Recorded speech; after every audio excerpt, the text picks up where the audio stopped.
اعوذ باللہ من الشیطان الرجیم بسم اللہ الرحمن الرحیم ومن اظلم ممن افترى على الله كذبا اولئک یعرضون على ربهم ويقول الاشهاد هؤلاء الذین كذبوا على ربهم الا لعنۃ اللہ علی الظالمین الذین یصدون عن سبیل اللہ ویبغونها عوجا وهم بالآخرۃ هم کافرون۔ اس آیت کے اندر اور اس کے بعد والی آیتوں کے اندر کفار مکہ جو عقیدہ رکھتے تھے اپنا بتوں کے متعلق، وہ مختلف قسم کا ان کا عقیدہ تھا۔ کچھ کہتے تھے کہ یہ اللہ کے ہاں ہمارے سفارشی ہیں، قیامت کا دن آئے گا یہ بت کیا کریں گے، اللہ کی بارگاہ میں ہماری سفارش کریں گے۔ کچھ لوگ کہتے تھے کہ یہ اللہ کے بیٹیاں ہیں، بیٹے ہیں وغیرہ وغیرہ، ان کو اولاد وغیرہ بنا لیتے۔ تو اس طرح کر کے ان کی جو من گھڑت جو ان کے عقیدے تھے، اس کے بارے میں اللہ تبارک و تعالیٰ نے ان آیتوں کے اندر بیان فرمایا ہے کہ کفار مکہ کوئی جو خرابیاں تھی کہ بتوں کو سفارشی بنا لینا۔ اچھا، یہ آیتیں ان کی مذمت کے بارے میں ہیں، ان کی برائی کے بارے میں ہیں کہ ان لوگوں نے بتوں کو جو ہے وہ اپنا سفارشی بنا رکھا ہے۔ ٹھیک ہے، ہمارے عالم اٹھے، انہوں نے کہا بھی جناب اللہ کوئی اللہ کا ولی بھی سفارشی نہیں ہے اور فلانا بھی سفارشی نہیں، فلانا بھی سفارشی نہیں ہے۔ اور بتوں کے اندر اور اللہ کے ولی میں فرق ہی کوئی نہیں ہے۔ ٹھیک ہے، تو دیکھیں ذرا یہاں پہ فرمایا ومن اظلم ممن افترى علی اللہ کذبا، فرمایا اس سے بڑا ظالم کون ہے جو اللہ پر جھوٹ بول دے۔ اللہ پر جھوٹ بولنا کیا ہے؟ فرمایا کہ اگر کوئی شخص بتوں کو رب کا شریک ٹھہرا رہا ہے تو رب ذات پر جھوٹ ہی تو بول رہا ہے۔ قرآن کو نہیں مان رہا تو رب پر جھوٹ ہی بول رہا ہے۔ اور بتوں کو حالانکہ ان کے پاس کوئی دلیل کوئی نہیں ہے کہ بت کو تم نے کیسے جو ہے وہ اللہ کا شریک بنا لیا، بتوں کو کیسے تم نے سفارشی بنا لیا ہے، ان کے پاس کفار کے پاس کوئی دلیل نہیں ہے۔ ٹھیک ہے، اب بات آپ دیکھیں، یہ بڑا ظلم کیا ہے مسلمانوں نے مسلمانوں کے ساتھ۔ ٹھیک ہے، کہ جو آیتیں کفار کے حق میں نازل ہوئی تھی انہی آیتوں کو اٹھا کر اولیاء اللہ پر لگا دیا ہے اور جان بوجھ کر لگا دیا ہے۔ ایک عالم اسے نہیں پتہ کہ یہ آیت کس بارے میں نازل ہو رہی ہے، پھر کیوں اپنے عوام کو گمراہ کر رہا ہے؟ ہر آیت کا شان نزول موجود ہے، ہر آیت کی نازل ہونے کی وجہ موجود ہے۔ کم سے کم اس آیت کو پڑھ کے اس کے نازل ہونے کی وجہ تو دیکھ لو خالی کہ یار یہ آیت کب نازل ہو رہی ہے، کس کے متعلق نازل ہو رہی ہے، پھر بات کرتے بھی بندہ سونا لگتا ہے۔ ایسے تو نہیں نا کہ آیت کفار کے بارے میں نازل ہو اور اس کو اٹھا کر جناب لگا دیا جائے مسلمانوں کے اوپر، تو یہ ایک سراسر ظلم ہے۔ تو اللہ تعالیٰ نے ارشاد فرمایا ان سے بڑا ظالم کون ہے، اس شخص سے بڑا ظالم کون ہے جو اللہ پر یہ جھوٹ بول دے کہ بتوں کو جناب اللہ اس کا سفارشی بنا لے۔ ٹھیک ہے، بتوں کو اس کی اولاد بنا لے، جیسے یہودی اور عیسائیوں نے عیسیٰ علیہ السلام اور عزیر علیہ السلام کو جو ہے وہ اللہ کا بیٹا بنایا ہے۔ ٹھیک ہے، اب دیکھیں یہ ظلم تو ہے، لیکن آج تک کوئی مسلمان 1400 سال کے اندر اپنے نبی کو بھی نبی ہی کہتا ہے، رب کے بیٹا تو کوئی بھی نہیں کہتا۔ ٹھیک ہے، ہم نے کسی نے آج تک سنا ہے آپ نے کہ کسی شخص نے کھڑے ہو کے کہا کہ ہمارا نبی جو ہے یہ خدا ہے یا خدا کا بیٹا ہے؟ کبھی بھی نہیں کہتے۔ ٹھیک ہے، تو اللہ تعالیٰ نے ارشاد فرمایا کہ یہ لوگ، یہ کافر، اولئک یعرضون علی ربہم، فرمایا جب یہ لوگ قیامت کے دن رب کے سامنے کھڑے ہوں گے نا، پیش کیا جائے گا جب ان کافروں کو، وَيَقُولُ الْأَشْهَادُ هَؤُلَاءِ الَّذِينَ كَذَبُوا عَلَى رَبِّهِمْ، فرمایا جب رب ان سے پوچھے گا نا، ہاں بتاؤ نا کہ تم نے جناب بتوں کو جو ہے وہ میرے ساتھ شریک کر لیا تھا، تم نے بتوں کو جو ہے سارا کچھ بنا کے ان کے آگے جھکتے رہے، کیوں جھکتے رہے؟ وہ جب کہیں گے کہ پروردگار ہم نے بتوں شتوں کو کوئی نہیں اپنا خدا بنایا، نہ ہی ہم نے بتوں کو پوجا کیا تھا، جب سارے مکر جائیں گے نا اس بات پر، تو قرآن مجید نے فرمایا وَيَقُولُ الْأَشْهَادُ، پھر انبیاء یا ملائکہ کرام وہ وہاں پہ کھڑے ہوں گے اور کہیں گے كَذَبُوا عَلَىٰ رَبِّهِمْ، پروردگار یہ جھوٹے لوگ ہیں، یہ تیرے رب اپنے جنہوں نے اپنے رب پر جھوٹ بولا تھا۔ ٹھیک ہے، یہ سارے جب جھوٹ بول رہے ہیں، ساری زندگی انہوں نے بتوں کو پوجا، ساری زندگی یہ گمراہی کے اندر رہے، ساری زندگی یہ اسلام کی مخالفت کرتے رہے، یہ جھوٹ بول رہے ہیں، تو اللہ تعالیٰ نے ارشاد فرمایا الا لعنۃ اللہ علی الظالمین، ظالموں پر اللہ کی لعنت ہے۔ قرآن مجید نے کافروں پر، جھوٹے پر، ظالم پر اللہ نے لعنت فرمائی ہے۔ تو ظالم کوئی بھی ہو سکتا ہے، ظالم کا کون سا مذہب ہوتا ہے؟ ٹھیک ہے جی، اگر کلمہ نہ پڑھ کے کوئی ظلم کر رہا ہے تو وہ اپنے آپ پر بھی کر رہا ہے، سب پر بھی کر رہا ہے۔ کلمہ پڑھنے کے بعد جو ظلم کر رہا ہے، چاہے وہ رعایا پر کرے، چاہے وہ اپنے آپ پر کرے یا کسی پر کرے، ظالم جیسا بھی ہے اس پر اللہ کی لعنت ہے۔ ٹھیک ہے، آپ خود اندازہ کریں کہ ہمارے حکمران ایسے ہیں جن پر 24 گھنٹے رب کی لعنت پڑتی رہتی ہے۔ ظالم جو ہے، ایک بندہ سجدے کے اندر پڑا اور رب اس پر لعنت بھیج رہا ہو، اس سے بڑی کوئی بات ہے؟ ایک شخص دعا مانگ رہا ہے، ایک شخص درود شریف پڑھ رہا ہے اور اس پر رب کی لعنت ہو رہی ہو، یہ ہمارے حکمران یہ محفل نعت نہیں کرواتے، یہ درود شریف نہیں پڑھتے، یہ نمازیں نہیں پڑھتے، یہ روزے بھی رکھتے ہیں، صدقہ خیرات کرتے ہیں، بلکہ کئی حکمران تو ایسے جن کے مستقل لنگر خانے بنے ہوئے ہیں، دن رات جناب ان کا لنگر بھی تقسیم ہو رہا ہے، یہ لنگر تقسیم کر رہے ہیں، رب اوپر لعنت کر رہا ہے۔ اور یہ حدیث پاک ہے، موسیٰ علیہ السلام کو اللہ نے خود فرمایا میرے کلیم اپنی امت کے جو ظالم ہیں نا ان سے کہہ دے، فرمایا یہ مجھ سے دعا نہ مانگا کریں، یہ میرے سامنے ہاتھ اٹھا کے بیٹھے ہوتے میں ان پر لعنت بھیج رہا ہوتا۔ ٹھیک ہے، اب بتاؤ یار کیا فائدہ ہوا اس عبادت کا کہ جس کی تم عبادت کر رہے ہو وہ تو تم پر لعنت کر رہا ہے۔ دیکھیں اصول یاد رکھیں، رب کو اپنی مخلوق بڑی پیاری ہے، رب کو اپنی مخلوق بڑی پیاری ہے۔ اگر کتے کی وجہ سے، بلی کی وجہ سے ایک شخص جنت یا جہنم میں جا سکتا ہے تو انسان تو یار پھر بھی انسان ہے نا مشہور واقعہ کتے والا کہ اگر ایک عورت جا رہی ہے، جا بھی کسی اور کام رہی ہے، اگر کتے کو اگر پانی پلا دے تو رب اس پر کرم فرما دے۔ ٹھیک ہے، تو یہ 1400 جناب والا 30 کروڑ عوام ہے، اس کو 70 سال سے بھیڑ بکریاں سمجھ کے رکھا ہوا ہے، تمہارا کیا خیال ہے کہ تم جتنے مرضی جا کے حج کر رہا ہو؟ ٹھیک ہے جی، ایسے دنیا کے لعنتی ترین شخص ہمارے حکمران ہیں کہ یہ حج کرنے جاتے ہیں، ہم ان کے لیے بد دعائیں کر رہے ہوتے ہیں۔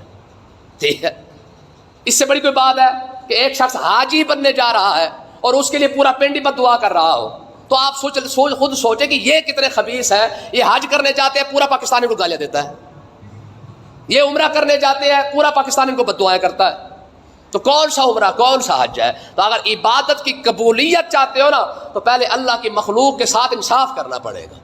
اگر ادھر انصاف نہیں ہے تو کوئی عبادت قبول ہی کوئی نہیں ہے۔ یہی وجہ تو ہے کہ دین اور مذہب کے اندر یہی تو فرق ہے کہ بھائی دین کے تعلقات جو ہے نا وہ مخلوق کے ساتھ ہے، پہلے لوگوں کے ساتھ اپنے معاملات کو درست کر، پھر جا کے عبادت کر، پھر تیری عبادت قبول ہوگی، مگر نہ قبول ہی کوئی نہیں ہے، حرام کا پیسہ کھا کے حج کرنے جا رہا ہے۔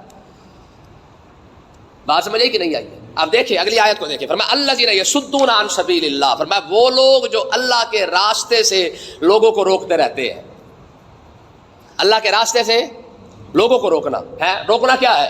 یعنی مسجدیں کتنی گرائی گئی ہیں، ان گنجوں نے گرائی ہیں، شیطان خان نے گرائی ہیں، زرداری شرداری جب آ کے ہر حکمران نے جب بھی کوئی ان کا پروجیکٹ آتا ہے بننے کے لیے، کوئی سڑک بن رہی ہے یا کوئی شے بن رہی ہے، ٹھیک ہے، ہر جگہ پہ انہوں نے مسجدیں گرائی ہیں۔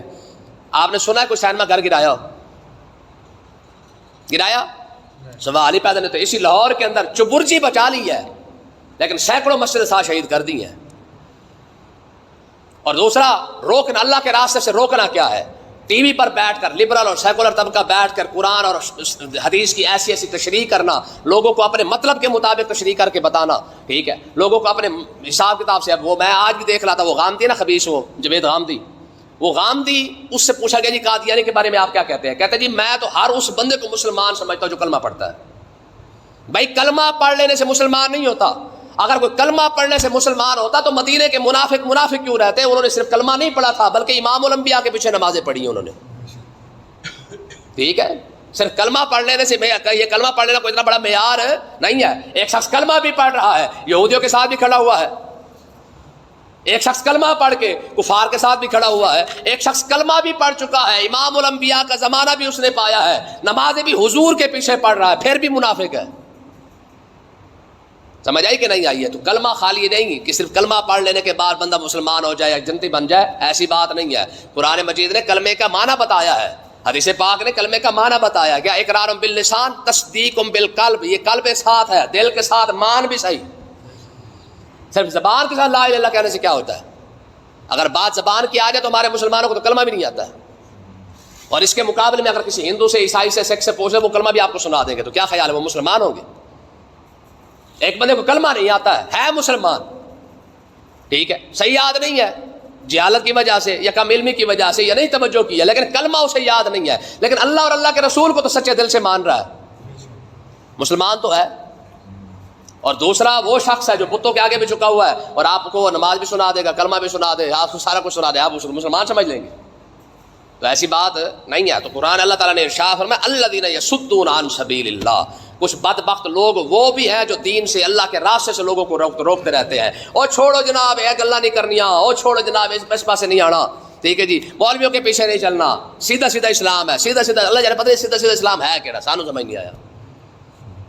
آج کے لوگوں کو سیدھا سیدھا اسلام پتہ نہیں کون سا ملا ہے، ہمارے بزرگوں کو تو سیدھا سیدھا اسلام نہیں ملا، انہوں نے جو اسلام ان کو ملا ہے اس اسلام کے اندر تو نمازیں بھی ہیں، اس اسلام کے اندر تو روزہ بھی ہے، اس اسلام کے اندر زکوٰۃ بھی ہے، اس اسلام کے اندر گستاخ کی سزا بھی ہے، اس اسلام کے اندر کلمہ پڑھ کے پھر جانے والا مرتد کی سزا واجب القتل بھی ہے. ٹھیک ہے. وَيَبْغُونَهَا عِوَجًا. دیکھیں یہ اگلی بات فرمایا کہ اللہ کے راستے سے خالی روکتے نہیں ہیں. وَيَبْغُونَهَا عِوَجًا. قرآن پڑھ کے اس کے اندر ایسی ایسی آیتوں کی ایسی ایسی تشریح کرتے ہیں جس سے انسان اسلام سے متنفر ہو جاتا ہے، ٹیڑھا پن تلاش کرتے ہیں. قرآن کی آیت پڑھی لیکن معنی ایسا کیا کہ جناب اس معنی کی وجہ سے لوگ ویسے ہی اسلام سے دور ہو گئے. آپ حیران ہوں گے یہ جو کہا جاتا ہے نا وَإِذَا قِيلَ لَهُمْ لَا تُفْسِدُوا فِي الْأَرْضِ قَالُوا إِنَّمَا نَحْنُ مُصْلِحُونَ. یہ ہر بندہ آیت پڑھتا ہے. حالانکہ اس کا معنی کیا ہے کہ جب ان سے کہا جاتا ہے کہ زمین میں فساد نہ پھیلاؤ تو وہ کہتے قالوا انما نحن مصلحون، ہم تو اصلاح کر رہے ہیں. یہ آیت سارے پڑھ رہے ہوتے ہیں. فسادی سب سے پہلے یہی آیت پڑھ رہا ہوتا ہے کہ ہم تو اصلاح کر رہے ہیں. آپ دیکھ لیں ٹی وی پر بیٹھ کر پردے کے خلاف بکواس کریں گے اور کہیں گے کیا کہ جی ہم تو اصلاح کر رہے ہیں. بات پردے کے خلاف ہوگی کہ پردہ کیوں ضروری ہے، ٹھیک ہے، لیکن ہوگی کیا، کہیں گے کیا جی ہم تو اصلاح کر رہے تھے. نشانہ اسلام کو بنائیں گے جی، قبر میں سوال جواب کیوں جی، لیکن اس کے بعد کیا کہ بعد میں ساتھ یہ بھی کہہ دیں کہ جی ہم تو اصلاح کر رہے تھے، ہم تو ویسے ہی کہہ رہے تھے، اصلاح کرنے کے لیے کہہ رہے ہیں. جو مسلمان ہوتا ہے نا مسلمان، قرآن مجید نے مسلمان کی ایک ہی بات بتائی ہے ما کان للمؤمن ولا مؤمنۃ اذا قضى الله ورسوله امرا ان يكون لهم الخيار. فرمایا کہ کلمہ پڑھنے کے بعد مرد اور عورت ہو کوئی بھی ہے، جب اس نے کلمہ پڑھ لیا نا، جب اب کلمہ پڑھنے کے بعد مومن بندے کی نشانی یہ ہے کہ جو اللہ اور اللہ کے رسول نے فرما دیا بات ختم ہو گئی. چوں چاہ والی بات نہیں ہے. صحابہ کرام نے ایک حکم پر بھی نہیں کہا جناب ایسے کیوں ہے. میں نے آپ کو سنائی تھی، بڑی پرانی حدیث پاک ہے، بہت کافی عرصہ ہو گیا ہے. یا آقا علیہ الصلوۃ والسلام مشکات شریف کے اندر حدیث پاک ہے، حضور نماز پڑھا رہے ہیں، نماز پڑھاتے ہوئے آقا علیہ الصلوۃ والسلام نے کسی وجہ سے اپنے موزے اتار دیے. موزے حضور نے پہنے ہوئے تھے، موزے اتارے ہیں، موزے اتار کے حضور نماز پڑھاتے رہے. جب حضور نے سلام پھیرا پیچھے سارے صحابہ کرام کے موزے اترے ہوئے تھے. حضور نے فرمایا یہ کیا؟ کہا حضور آپ نے اتارے تو ہم نے بھی اتار دیے. یعنی صحابہ کرام نے پوچھا ہی نہیں کہ یا رسول اللہ کیوں کر رہے ہیں. مسجد قبلتین تو ویسے مشہور ہے کہ حضور نے 2 رکعتیں ادھر پڑھی ہے، 2 رکعتیں ادھر منہ کر کے پڑھی ہے. اب 2 رکعتیں حضور پڑھ چکے تھے، درمیان میں جناب حکم آ جاتا کہ محبوب منہ ادھر کر لے. جب حضور منہ ادھر کرتے تو پیچھے سارے منہ ادھر کر کے کھڑے ہوتے. ایک بندہ بھی نہیں کہتا کہ یا رسول اللہ پوری نماز چلو ادھر پڑھ لیتے، اگلی نماز ادھر منہ کر کے پڑھ لیتے. بات سمجھ آئی کہ نہیں آئی ہے؟ اسلام اس چیز کا نام ہے کہ اندازہ کریں کہ کھڑے مسلمان نماز کے اندر ہو اور نماز کے اندر حضور کا منہ ادھر ہے تب بھی ٹھیک ہے، حضور کا منہ ادھر ہو گیا پھر بھی ایمان اس چیز کا نام ہے جی. آج تک وہ ادا ابھی تک جناب اعلیٰ مشہور ہے کہ جب بھی حج کرنے جائیں یا عمرہ کرنے جائیں مسجد قبلتین ضرور جائیں گے تاکہ قیامت تک لوگ دیکھتے رہے کہ ایمان اس چیز کا نام ہے جدھر حضور نے منہ کیا صحابہ منہ ادھر کر کے کھڑے ہوئے. ایک نے بھی ٹانٹا نہیں کیا کہ جناب یہ کیا ہو گیا. ٹھیک ہے، تو یہ مطلب کیا ہے کہ آج سوشل میڈیا ہو یا الیکٹرانک میڈیا ہو، ٹی وی پر بیٹھ کر نام اسلام کا لیں گے لیکن آپ دیکھیں کہ خلاف بھی اسلام کے خلاف ہی کام کر رہے ہوں گے. ایک عورت کہہ رہی تھی زنانی، کہتی جی اس سال اللہ کے فضل سے 6 فلمیں بنائی ہیں، اللہ کے فضل سے 6 فلمیں بنائی ہیں. پاکستان فلم انڈسٹری جو ہے نا دوبارہ ترقی کی طرف آ رہی ہے. پچھلے سال 2-3 بنائی تھیں، اللہ کے فضل سے 6 فلمیں اس سال بنائی ہیں. اب اندازہ کر سکتے ہیں کہ لوگوں کس طرف لے کے جایا جا رہا ہے.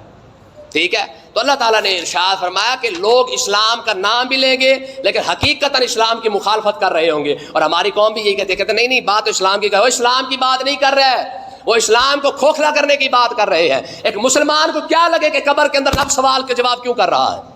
ایک مسلمان کو کیا لگے کہ رب نے 5 نمازیں فرض کی ہیں یا 50 نمازیں فرض کی ہیں؟ بھائی حکم آ گیا تو مان. تجھے کیا لگے 5 ہے کہ 50 ہے؟ 50 کا حکم ہوتا پھر بھی سبحان اللہ، 5 کا آگے پھر بھی سبحان اللہ، 6 مہینے کے روزے ہوتے پھر بھی سبحان اللہ، 1 مہینے کے آگے پھر بھی سبحان اللہ.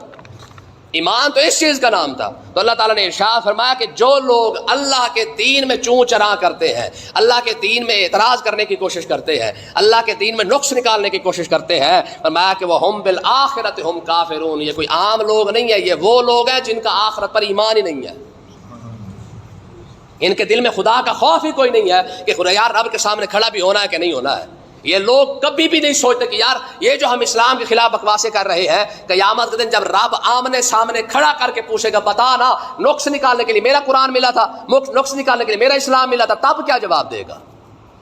لیکن اللہ نے کیا فرمایا؟ فرمایا اولئک لم یکونوا معجزین فی الارض، میں جتنے بھی اسلام میں نقص نکالنے والے لوگ ہیں نا، یہ زمین کے اندر جتنی مرضی کوششیں کر لیں اللہ کو تھکا نہیں سکتے ہیں، رب کو عاجز ان سے بڑے بڑے سورما پہلے آئے جنہوں نے اسلام پر اعتراض کیا تھا۔ اسلام تو باب آدم سے چلتا آ رہا ہے نا، اسلام تو ایک ہی ہے شروع دن سے، احکامات اپنی امت کے وکھرے وکھرے ہیں، بدلتے آئے ہیں، کوئی بات نہیں ہے، ٹھیک ہے۔ ہمیں روزوں کا حکم دیا گیا ہے پورے مہینے کا، کسی کو ہفتے کا دے دیا گیا ہوگا، تو یہ کوئی بڑی بات نہیں ہے، لیکن اسلام تو شروع دن سے ایک ہی رہا ہے۔ اسلام کیا ہے؟ اللہ کو ایک ماننا، فرشتوں کو اس کی مخلوق ماننا، اس کے رسولوں کو حق ماننا، اس کی کتابوں کو حق ماننا۔ اسلام تو اس چیز کا نام ہے نا، بنیادی مسائل عقائد تو یہی ہے، ٹھیک ہے۔ تو وہ تو شروع سے چلتے آ رہے ہیں۔ تو اللہ تعالیٰ نے ارشاد فرمایا ان سے پہلے بڑے بڑے سورما آئے ہیں، اولئک لم یکونوا معجزین فی الارض، جب اسلام ایک بندے کی صورت میں تھا تب یہ کچھ نہیں کر سکے ہیں، تو آج تو اسلام ویسے ہی پھیلتا جا رہا ہے، کیا کر لیں گے؟ اسلام ایک بندے کی صورت میں تھا نا، جناب ابراہیم کی صورت میں، اسلام دو بندوں کی صورت میں تھا، موسیٰ اور ہارون علیہ السلام کی صورت میں، ٹھیک ہے جی۔ آقا علیہ السلام کی جب شروع میں جب حضور نے اعلان فرمایا تھا تو کتنے بندے حضور کے ساتھ تھے؟ 13 سالوں کے اندر غالباً 100 بندہ بھی پورا نہیں ہوا، کیا اسلام دب گیا تھا؟ لیکن مدینے میں جا کے صرف 10 سالوں کے اندر جو 100 150 تھے 13 سال کے اندر، جب مدینے سے حضور واپس پھر جب 10 سال کے بعد جب حضور اسی مکے کے اندر آئے نا، جس مکے میں حضور کا نام لینا بھی جناب جرم بنا دیا گیا تھا، اسی مکے کے اندر 10 سال کے بعد جب حضور تشریف لائے تو 1,24,000 صحابہ کرام بن چکے تھے، ٹھیک ہے نا۔ ہاں یہ پاور ہے اسلام کی۔ تو اللہ تعالیٰ نے ارشاد فرمایا ما کان لہم من دون اللہ من اولیاء، اللہ کے سوا ان کا کوئی بھی مددگار نہیں۔ یہ سمجھتے نا کہ ہم جناب امریکہ سے مدد لے لیں گے، ہم برطانیہ سے مدد لے لیں گے، ہمارے پیچھے تو بڑی بڑی طاقتیں ہیں، ہمیں پیسہ دیتے ہیں، فنڈ دیتے ہیں، سارا کچھ کرتے ہیں۔ مجھے آپ بتائیں یہ جو 8 مارچ کو زنانیاں نکلتی ہیں ان کے بعد پیسہ کہاں سے آتا ہے؟ 8 مارچ کو جو زنانیاں جو آزادی مارچ کے لیے نکلتی ہیں ان کو فنڈ کون کرتا ہے؟ آخر پیچھے سے فنڈ ہو رہا ہے نا، ان کے باپ پیچھے بیٹھے ہوئے جو ان کو فنڈ دے رہے ہیں۔ بغیر فنڈ کے تو اتنا سارا کچھ نہیں ہوتا نا۔ 55 کروڑ ڈالر غالباً پاکستانی میڈیا کو 1 سال کے لیے دیا گیا ہے، پاکستانی میڈیا کو صرف 1 سال کے لیے دیا جاتا ہے۔ آپ کا جو جیو شیو ہے، جیو کے تو باقاعدہ کئی ثبوت موجود ہے کہ اس نے راہ سے فنڈنگ لی ہے، کئی ثبوت موجود ہے۔ اگلے سپریم کورٹ کی عدالتوں تک گئے، انہوں نے جا کے باقاعدہ ثبوت دکھایا کہ جناب یہ دیکھ لے یہ جیو نیوز جو ہے یہ باقاعدہ راہ سے فنڈنگ لے کر یہ ساری جناب یہ کر رہا ہے، ٹھیک ہے نا جی۔ تو اللہ تعالیٰ نے ارشاد فرمایا کہ یہ جتنا مرضی زور لگا لے، ان سے پہلے بھی اسلام کے خلاف بڑے پروپیگنڈے کرتے رہے ہیں، جب وہ کامیاب نہیں ہوئے نا، ما کان لہم من دون اللہ من اولیاء، تو اللہ کے سوا بھی ان کا کوئی مددگار، ہاں رب جس کی مدد رب کرتا ہے مددگار صرف اسی کا ہی ہے، کامیاب صرف وہی ہے۔ یضاعف لہم العذاب، ہوگا ان کا کیا؟ میں اللہ تعالیٰ قیامت کے دن ان کو دگنا عذاب دے گا۔ کیا کرے گا؟ دگنا عذاب۔ دیکھیں ایک کارکن کو ہلکا عذاب ہوگا، لیڈر پاک کو ڈبل عذاب، ٹھیک ہے جی۔ گنجا ڈبل لیٹر کھائے گا، کیوں؟ کیونکہ لیڈر جو ہوگا، آج سب کو بڑا شوق ہے نا جناب لیڈر بننے کا، ٹھیک ہے، تو لیڈر کے لیے ڈبل عذاب ہے۔ اور چاہے وہ شیطان خان ہو، چاہے وہ گنجا ہو، چاہے وہ زرداری ہو، جتنی پارٹیوں کے جو سارے سربراہ بن کے بیٹھے ہیں، بھائی کارکن نے تمہارے پیچھے چلنا ہے، جو کچھ تم کہہ رہے ہو تمہارے پیچھے انہوں نے چل کے کرنا ہے، اس لیے تمہارا بھی عذاب تمہارے اوپر، ان کا عذاب بھی تمہارے اوپر ہے۔ یہی خط آقا علیہ السلام نے کیسر اور کسریٰ کو لکھا تھا، حضور نے ارشاد فرمایا تم کلمہ پڑھ کے ایمان لے آؤ، اللہ تعالیٰ تمہیں دگنا ثواب عطا فرمائے گا، اپنا بھی اور اپنے تمہارے کارکنوں کا بھی، تمہاری رعایا کا بھی، تمہیں ڈبل ثواب عطا فرمائے گا۔ اور اگر تم نے انکار کیا تو اللہ تعالیٰ تمہیں عذاب بھی ڈبل دے گا، تمہارا عذاب بھی تمہاری رعایا کا عذاب بھی۔ تو اللہ تعالیٰ نے ارشاد فرمایا ما کانوا یستطیعون السمع وما کانوا یبصرون، میں یہ جو اندھے لوگ ہیں نا جن کے اوپر وہ یورپ کی اینک چڑھی ہوئی ہے، میں یہ نہ سن سکتے ہیں حق بات کو، ما کانوا یبصرون، نہ یہ دیکھ سکتے ہیں، اولئک الذین خسروا انفسہم، میں یہی وہ لوگ ہیں جنہوں نے اپنے جانوں کا گھاٹا کیا ہے، اپنے جانوں کا خود ہی گھاٹا کیا۔ اسلام کا تو کچھ بھی نہیں بگاڑا، ٹھیک ہے جی. حضرت حسان بن ثابت کہتے تھے ما مدحت محمد بمکالتی ولکن مدحت مکالتی بمحمد. یا رسول اللہ رب نے آپ کو شان وہ عطا فرمائی ہے جو آپ کا نام لیتا ہے رب اسے بلند کر دیتا ہے. ٹھیک ہے جی. ہاں تو فرمایا اولئک الذین خسروا انفسهم, یہی وہ لوگ ہیں جنہوں نے اپنے جانوں کا گھاٹا کیا ہے. وضل عنہم ما كانوا یفترون, جو یہ باتیں کرتے ہیں قیامت کے دن کوئی بھی ان کے ساتھ نہیں کھڑا ہوگا. لا جرم انہم فی الاخرۃ هم الاخسرون, لازمی طور پر یہی وہ لوگ ہیں جنہوں نے آخرت کے اندر سب سے زیادہ نقصان اپنا آپ کا کیا ہے, کسی اور کا نقصان نہیں کیا. اللہ پاک سمجھنے کی توفیق عطا فرمائے.